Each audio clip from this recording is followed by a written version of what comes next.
Nous sommes de retour en direct dans cette édition du 25 septembre 2025 du live de TV Finance, votre émission quotidienne qui s'attache à bien comprendre l'actualité pour vous aider à comprendre, modéliser, adapter des stratégies d'investissement au trading idoine. Et pour ce faire, eh bien, j'ai le plaisir de retrouver Eric Seban. Bonjour Eric. Bonjour. Merci beaucoup Eric d'être avec nous ce matin. Eric Seban, vous êtes trader et coach. Vous avez mis en place le réseau Strafi, qui est un réseau de traders indépendants franchisés avec nous pour nous aider à comprendre comment on peut travailler le DAX. Franchement Eric, on n'a pas mieux à faire que de travailler le DAX en ce moment. Peut-être, mais on peut travailler quand même le DAX, hein, il y a des choses à faire. À partir du moment où on sait lire le graphique, là je vous ai indiqué différents scénarios pour la suite. Et puis on retrouve finalement ce que je vous disais la semaine dernière, la semaine d'avant, à savoir les mêmes éléments de contexte et puis les mêmes probabilités que le DAX ne baisse pas. Donc pour le moment, en tout cas, ce qu'on peut considérer comme une bonne chose à faire, c'est de ne pas vendre le DAX, évidemment, bien que la semaine dernière, on mentionnait une sortie par le bas du range. Je vous dis, tant qu'on ne casse pas 23 000, c'est un niveau sur lequel je vous avais déjà dit en juin qu'on pouvait acheter. Et on a vu que ça tient depuis juin, déjà au moins ça, hein, bien qu'on soit revenu plusieurs fois de suite. On a fait plusieurs zones de latéralisation. À chaque fois, les achats sur le bas des zones de latéralisation en double appui, en triple appui, sont avérés des bonnes opérations. Donc, on est plutôt dans le sens de l'achat parce que, je le rappelle, la tendance haussière n'est pas infirmée. Elle est en pause, oui, depuis juin, oui, mais elle n'est pas infirmée. Et tout signal chartiste et tout signal technique de baisse n'a jamais trouvé de déclenchement d'une construction baissière et encore moins évidemment un relais. Et ça s'est encore avéré exact la semaine dernière, puisqu'on était sorti effectivement d'une zone de latéralisation. C'était à une fausse sortie, puisqu'on a vu qu'on a réintégré cette zone immédiatement dès le jeudi, en fait, le jour où on se parlait. Alors, je rappelle évidemment que les doubles appuis peuvent être de trois natures, hein, et vous avez le double appui parfait, quand on vient exactement rebondir au niveau du premier appui, et puis on a celui qui est décalé par le haut et celui qui est décalé par le bas. Donc celui qui est décalé par le haut indique que le mouvement haussier a toujours autant de vigueur, et puis celui qui est décalé par le bas, bah, c'est en fait un short pour les vendeurs qui, voyant que la zone de support a été cassée, se mettent à vendre. Et puis, bah, pourquoi on réintègre immédiatement? Bah, tout simplement parce que ces mêmes vendeurs voient que ça n'a pas de relais et donc se rachètent rapidement. Donc là, vous avez ce qui s'est passé la semaine dernière, c'est exactement ça. On a réintégré la zone de range la plus large, celle qui qui est constituée entre 23 500 et 24 500. Voilà, c'est la grande zone. Et puis, on a réintégré la petite zone dans laquelle nous étions, qui est à l'intérieur de cette zone large, qui est comprise entre 23 500 et 23 820. Là, on a fait l'aller-retour plusieurs fois. On en est sorti la semaine dernière, on l'a intégré. Et puis, on en était dans le haut ce matin. Et puis, pour l'instant, on reprend le chemin du bas. Donc, on a réintégré la plus petite zone de la grande zone. Alors, c'est en cela qu'évidemment, on peut se dire, il ne se passe rien sur le DAX, donc pourquoi faire quelque chose et pourquoi ne pas aller voir ailleurs? Bon, pourquoi pas, après tout, hein, si on sait faire. Moi, j'ai un nombre d'instruments sur lesquels je travaille qui est relativement limité, et je préfère rester sur ces instruments parce que je les connais bien et que j'ai des techniques qui fonctionnent. Mais si, en effet, ça ne fonctionne plus sur un instrument, pourquoi pas aller voir ailleurs? Maintenant, encore une fois, le marché n'est pas toujours en tendance, hein.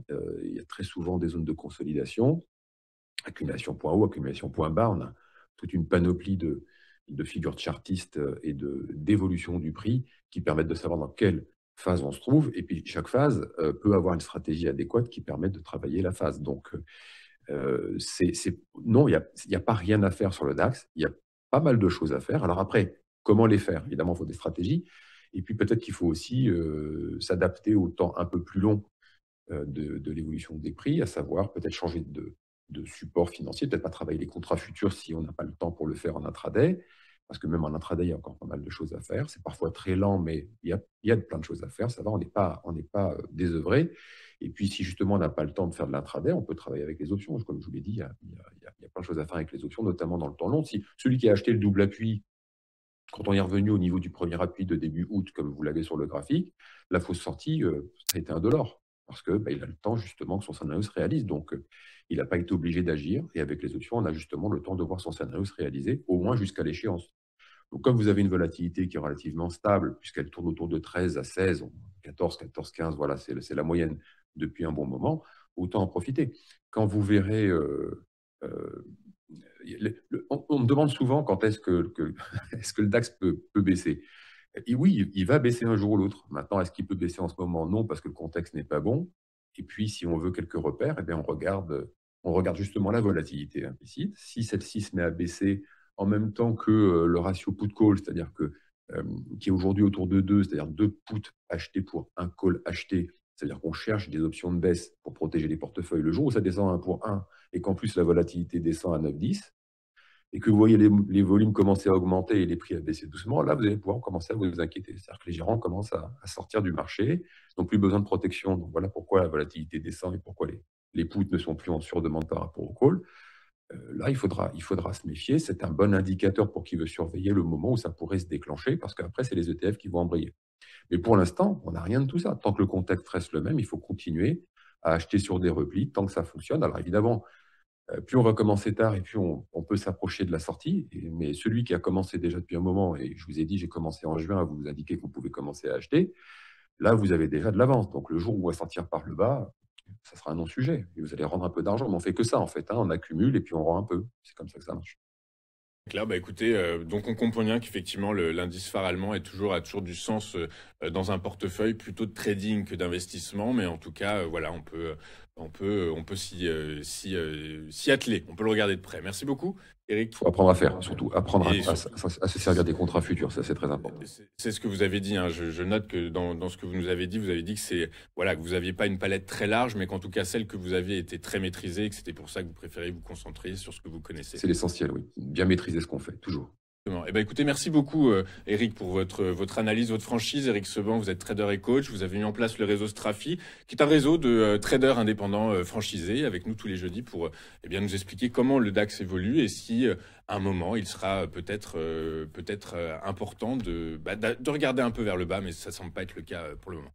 Ben, je vous préviendrai quand les signaux vont s'accumuler. Ça marche. Merci beaucoup, Eric. Je vous souhaite une excellente journée. Je vous donne rendez-vous la semaine prochaine. Nous, on va marquer une courte page de publicité. On se retrouve juste après avec les Market Movers de Richard Morin. Tout de suite sur Twitch.